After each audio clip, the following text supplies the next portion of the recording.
Seuraavaksi meillä tulee Fazer Brands Internationalin Senior Vice President Blanca Juti tänne lavalle.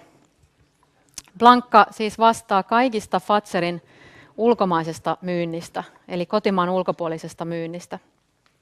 Ja Blancalla on sillä lailla mielenkiintoinen tausta, että hän on ollut myöskin Nokialla töissä ja on ollut paljon tuolla niin kuin miettimässä, että mitä tämä sosiaalinen media tarkoittaa tähän, niin kuin, tähän maailmaan ja elämystalous ja kaikki tämmöiset asiat. Ja sen takia hän on lähtenyt, minkä takia hän on nyt tulossa meille puhumaan tämmöisestä aiheesta kuin tarinan kerronta. Eli että mitä varten siellä jokaisessa asiakaskohtaamisessa pitäisi olla hyvä tarina kerrottavana. Niin päästetään Blanca irti täällä seuraavaksi, niin kuullaan tästä aiheesta sitten lisää. Kiitoksia. Kiitoksia. Hi everyone. Apologies, I will talk in English. My Finnish is not yet that good. I'll take us a little bit away from KPIs and numbers, which I believe in and are extremely important. But I want to address the topic of storytelling. And it's kind of the emotional engagement that I want to discuss the most with you. My presentation will be about why it's important to tell stories when we engage our customers and how this translates into better top and bottom line. So I hope I deliver on that and we can discuss that at the end. My name is Blanca Juti, as you have just seen, and this is me, age 4 or 5, in the Mexican countryside where I grew up, thinking that I would like one day to be a storyteller. Stories are, of course, extremely important. These are the caves of Altamira in the north of Spain, where we have early depictions of stories being told in the cave. We can easily imagine that stories are a human need, and the fact is that as soon as humans were able to depict what they were discussing, they put it also in the pictorial manner. So stories, I would argue, are a human necessity. And this is something that we see in primitive tribes today. I am an anthropologist by profession. That's what I studied. And when I studied the anthropologist back then in Cambridge, it was this group that particularly took my fancy. These are the Yanomami. They live somewhere between Venezuela and Brazil, deep in the Amazon jungle. And I was fascinated by the fact that for them, stories were extremely important. Stories were important in many ways, and they were told in different ways and at different depths. But the owner of the ultimate stories were the shamans. The shamans had access to information in a way that other people did not, and it required a hell of a lot of learning to become a shaman and understand what the stories were for. Now, when the Yanomami use stories, they use them for many ways. You can use stories to educate youngsters about behavior, about the values of the tribe. You can use stories as a form of identity to discuss who are we, why are we here, who are our enemies, who are our friends. So very important for identities. They are very important for forming a sense of unity, a sense of tribal behavior. So again, stories about engaging. But very interestingly too, shamans are using stories to hide information, because the deeper you learn, the more you know. So if you need to know which plant will cure you from a disease, you can hide that information inside a story. You can hide information about where the sources of water are, or any particularly important piece of information. Through the story, you can hide information. The same story can be told in many ways. The same story to tell something to a child or to find out where information is. So this is important. Now, stories, of course, are not something that we just know from caves and tribes and so on. If stories were not a human necessity, Hollywood would not be one of the biggest industries in the world. And stories, of course, come in many shapes and sizes. You can have different genres. You can have drama, and you can have comic, and you can have something that is funny and something that is deep. But there's something that is very interesting, and I wonder if you guys have thought about it. But last century, there was a guy who studied mythology very carefully, and his name, of course, is Joseph Campbell. You must have heard about Joseph Campbell. And he has a book called The Hero with a Thousand Faces. And what Joseph Campbell argues is that every story is actually the same. Every story is actually the same. And I think he's actually right. So the story goes like this. There's a big problem in the world, a big problem that needs to be addressed. There is, if you want, a call to action. And somebody has to answer to that call of action. And somebody does. There is a hero who will answer to that call of action, and it's actually a very uncomfortable thing to do. This person will be tested, his belief system will be tried, his faith, his commitment to the cause. He will say, yes, I take this on to me, but he will meet enemies alongside, and he might actually even meet friends too. There's the foes and the friends. And eventually this hero solves the very complex issue, and he comes back into Earth having solved the problem. We can have that in a comic way, or we can have that in a serious way. But it's the same story whether you look at Brave or at Rango or at Superman. It's exactly the same story. And what I want you to remember is the sense of drama and the sense of a call to action. The same is true, of course, of brands. Great brands have great stories. And most of us, when we look at a brand, we can feel what that story is. We know that story. In fact, knowing the stories gives us a sense of belonging. I don't know if you know this, guys, but go to a Starbucks, now that they have one in Finland. Go to a Starbucks and look at people coming out of the Starbucks. How do they hold their cup? You will notice, if you observe, most of them put the icon facing outwards. It's a sense of, I belong to this tribe. Look at me. Just go and test it. But in any case, every one of these brands has stories, stories that are personal to you and to me. And the closer we feel associated to the brand, the more we commit to it. Okay? So let's remember that too. Now you will ask me, you will say, yes, this is all very nice, but how do I know that there's value in a story? And I think this is what you guys are doing when you are measuring net promoter scores and stuff like that. So I don't think I need to convince you that there is value in the story. I may need to convince some boards, but not you. But let's think about it this way. I think we can look at it in the metrics and the KPIs that you guys are discussing.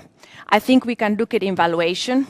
You can look at two relatively similar products, Apple and Samsung, and you can see where the evaluation is.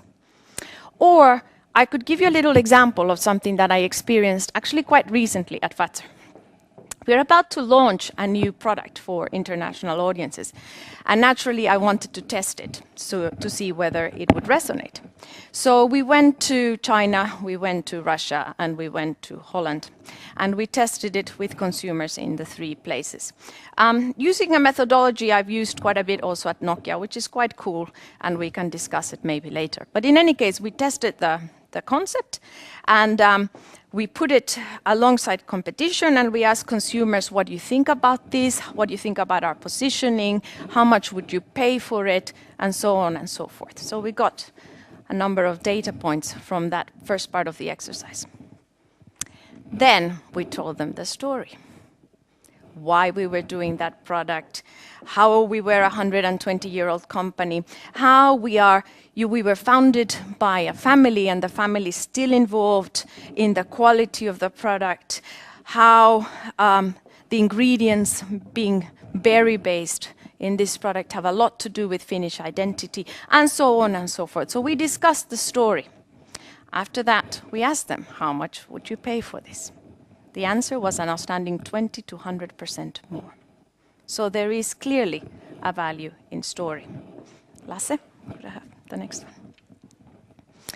And now what I'll do is I'll walk you through a few companies that have called my attention in the last few months and that are doing something with stories, so that we go through a few concrete examples.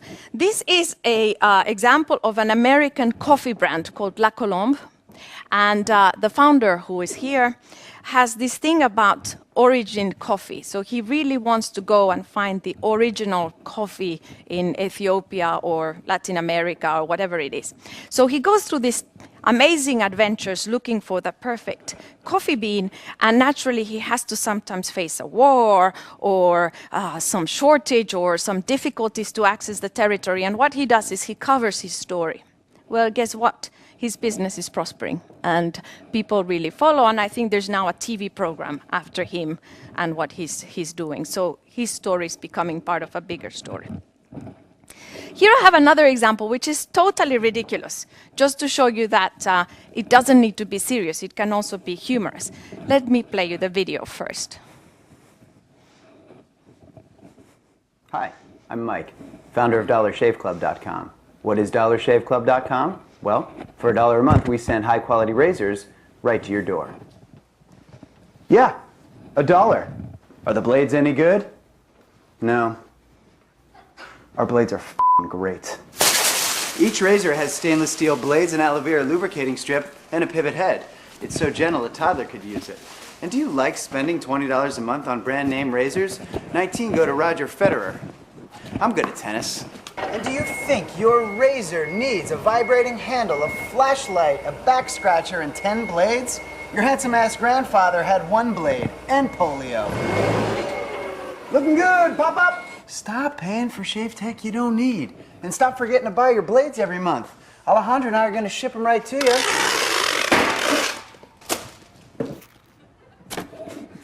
We're not just selling razors, we're also making new jobs. Alejandro, what were you doing last month? Not working. What are you doing now? Working. I'm no Vanderbilt, but this train makes hay.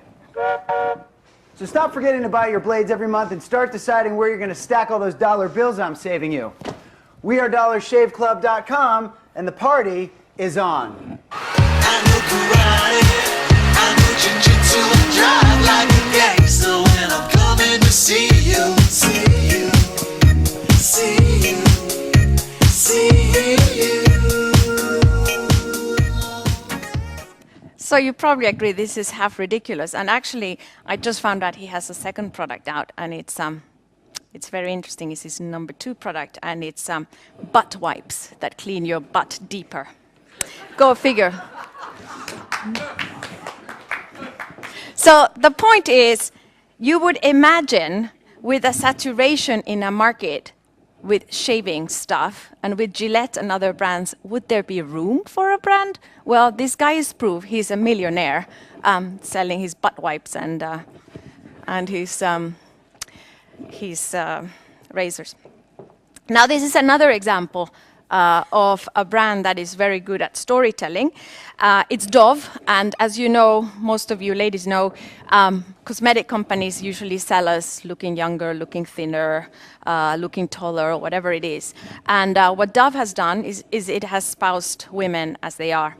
And a couple of months ago, there came this ad, and I started to see friends of mine in social networks posting this ad from all corners of the world. So I knew that a button was being pinched. And what happened was that there was a forensic scientist in a room, I guess in New York, and women would come in and he wouldn't see their faces, so they were behind a curtain, and he would listen to the woman describe herself, and then he would draw her, and then he would listen to a friend of the woman describe her, and then he would draw her. And inevitably, the descriptions made by the women themselves made the person look uglier than when the friend was describing. And I think this is something most of us women can understand because we are all super critical of ourselves. But I think Dove has really pinched a nerve there very well, and obviously is creating a lot of followingship through that. And I think that, you know, the brands that really want to engage and do so well, they usually have a strong point of view, which is something I'd like us to bear in mind. It can be a ridiculous thing like the butt wipes, or something as strong as, you know, how women perceive themselves. Or then it can be something like, you've heard of Tom's, for instance, the company where you buy a pair of shoes and you're donating money towards somebody else having a pair of shoes. So it's, I think, a point of view, remembering the call to action I was mentioning earlier with the hero with 1,000 faces is very important to have. This is Patagonia, again, a fantastic brand. The founder of Patagonia is a French-Canadian guy who started his brand for climbing, and then it became an outdoor sports thing. But this is a guy that has been very innovative in the way he manages the ethos of his company, as well as in his ethical beliefs and in sustainability. So his thing has always been about reducing, repairing, reusing, and recycle. And this is a real ad. Don't buy this jacket. Of course, what it creates is enormous affiliation to him and his people. Lasse? Thanks. Another great example, this one from Rovio. They did something in, I think this was Australia, which was quite cool. A guy wanted to propose to his girl. The girl was always playing Angry Birds, so he contacted Rovio and asked, can you implant the message, will you marry me, Mel, in the game? Of course they did, and it became viral. So again, the power of using these stories. Now, remember I told you how the Yanomami would store information inside stories. Now, this is interesting. I read a book this summer called Brain Rules by a neurologist called John Medina, and I really recommend it. It's all about how our brains are wired. And in one of the examples, he talked about memory and cognition and how important actually stories are for memory. And he did this experiment whereby he split a group into two, and to half of the group he said, go and find a system to remember this list of words. You know, find out, you know, how many vowels in the words, or order them by alphabetical order, or find a system. And to the other lot, he said, make a story with these words, and then let's see who remembers more. And you can already know that the answer was that those that had a story remembered more words. Now, it's not difficult to imagine that if I think of these words and I think, my husband has a green tractor and I eat an apple at 0 weather. It's a stupid sentence, but I'll remember those words now for a couple of weeks. So I think storytelling, as said earlier, is a human necessity, and it helps us engage emotionally, but it also helps us to retain information. And this is one of the quotes from the book where John Medina says, it's a bit weird, making something more elaborate usually means making it more complicated, which should be more taxing to the memory system, but it's a fact. Information is remembered best when it's elaborate, meaningful, and contextual. And by the way, contextuality is very important. You will remember things better in the place you learned them. So going back to that place usually brings memories. So now I thought of giving you a few tips about how to make great stories based on what I have been studying. So these are the tips I will suggest. The first one is always be authentic. You can smell a story when it's not real. Always, always be authentic. Be yourself. Secondly, have a point of view. Many companies are afraid of having a point of view. They say, what if I do this? I will have a lot of people against me. Think, for instance, of Ben and Jerry, where they have that Obama picture in one of their ice creams. Of course, you will have detractors when you have a point of view. But the point is, those who love you will love you more, and they are the ones you want to attract. So there's no point wanting to be everything to everybody. The third point I have is that let the story live and inspire co-creation. A lot of people are afraid of what happens when we let the story go. Well, what happens is people make it theirs. And when people make it theirs, the story is stronger. So sure, you can't control it, not totally, but it's better than controlling it, which comes to my fourth point, which is let go of control and have the courage to let your story live. Fifth, let emotions fly. Emotions, as we saw with the hero with 1,000 faces, are important. Let them be. It's okay if people have anger or disgust or love and passion. It's totally okay. And lastly, if you believe what I'm saying, make storytelling, take storytelling to the heart of your organization. Not at the end, when the product is done, and then you say, this is the product, go and tell the story. Take the story right at the center of the organization. And that's in fact what I have been doing. When I was at Nokia heading mobile phones marketing, I had a team of storytellers. Before, they used to be called technology marketing. And I honestly thought, what the fuck? Because, because that term didn't mean anything to anybody. It didn't mean anything to my customers. It didn't mean anything to our consumers. So storytellers have been extremely important, and there's in fact one of them here in the audience. Luc was in my team then. So with that, I really thank you. I love telling stories. I post one every 2 weeks in my blog. So if you're ever interested, you're very welcome. Thank you.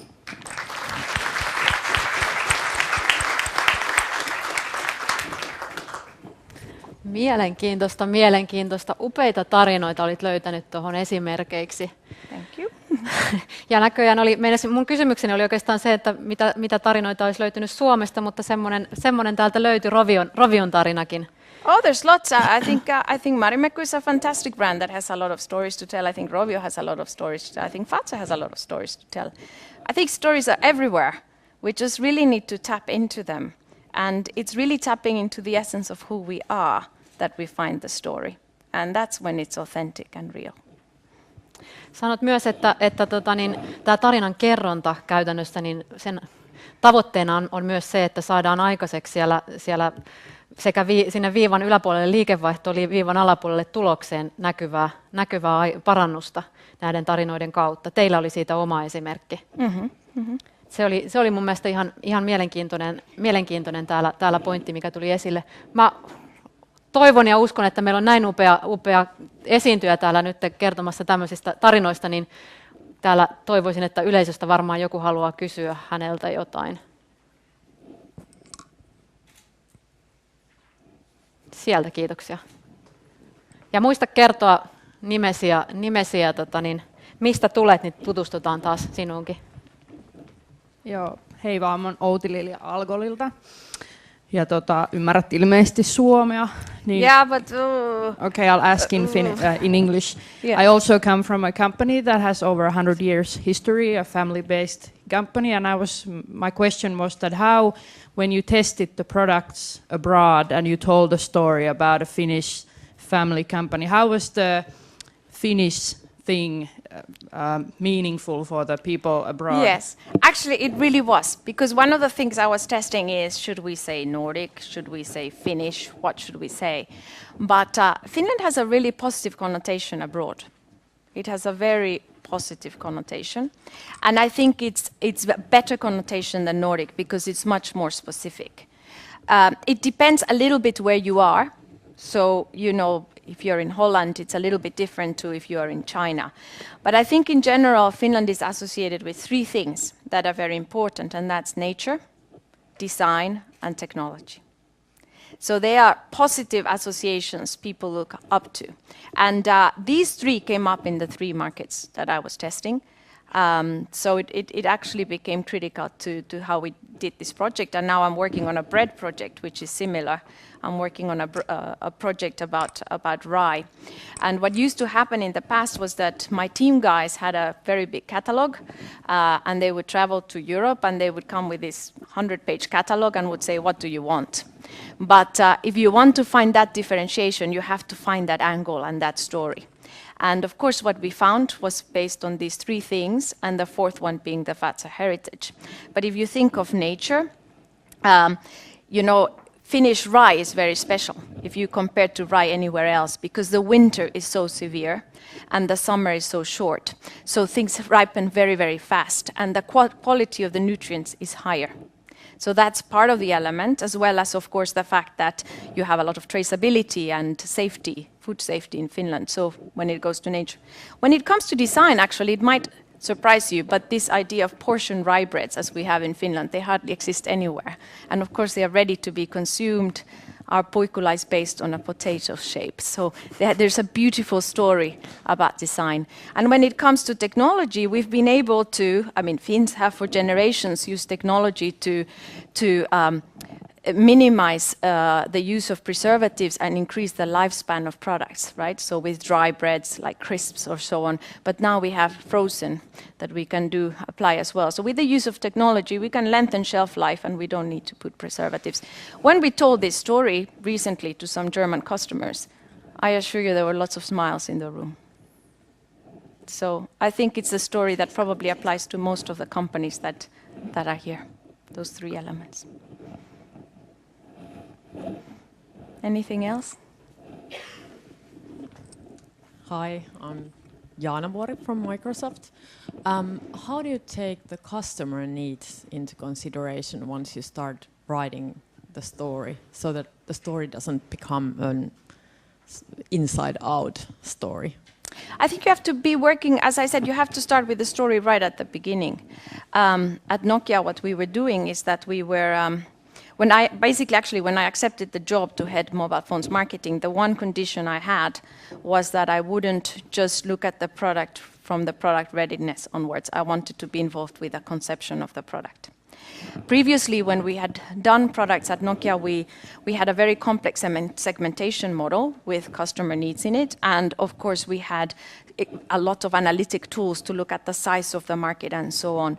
But I felt what was missing was dreaming on behalf of the customer. So you can have a complex segmentation, but really, what does a 16-year-old Chinese girl want? And the other team that we had alongside the storytellers was the dreamers, and their job really was to start with the consumer. We did a lot of co-creation work with consumers where we would show them our point of view and what we had coming, and then we would ask them, does this work? How would you enhance this? And that worked really well. Yeah.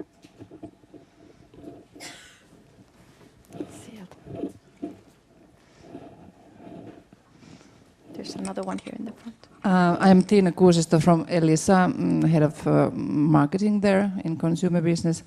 About this co-creation, it is also a very fancy word in our terms at the moment. So, what kind of tips could you give us when we think about how to be very good in co-creation with customers? What to do, what not to do? Yeah, if Ford had asked consumers, what do you want?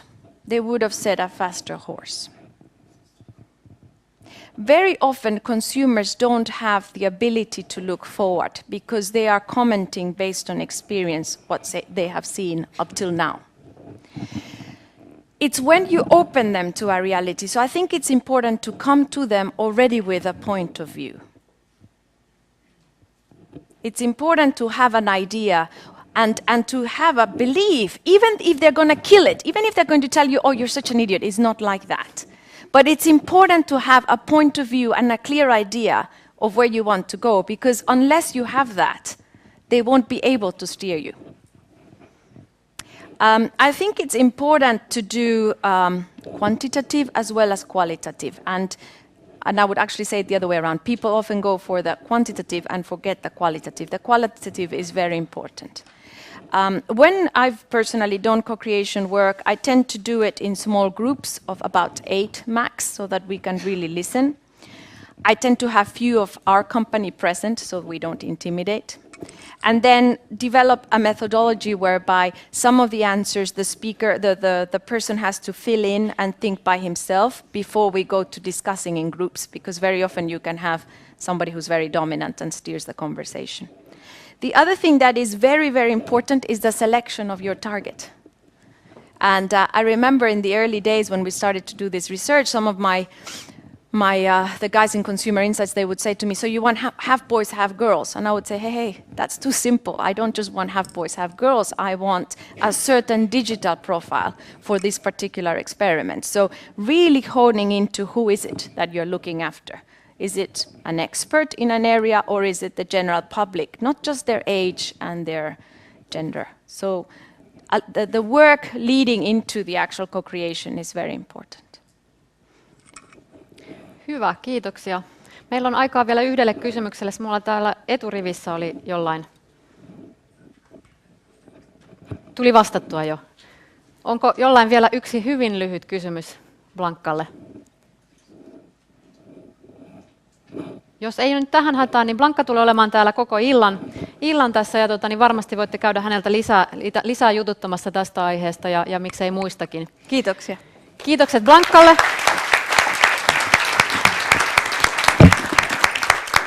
Eli jos mielitte Suomea kauemmaksi markkinoille, niin oliko se nyt luonto ja design ja teknologia, niin sitten niitä puikuloitakin voi sinne kaupata ulkomaille.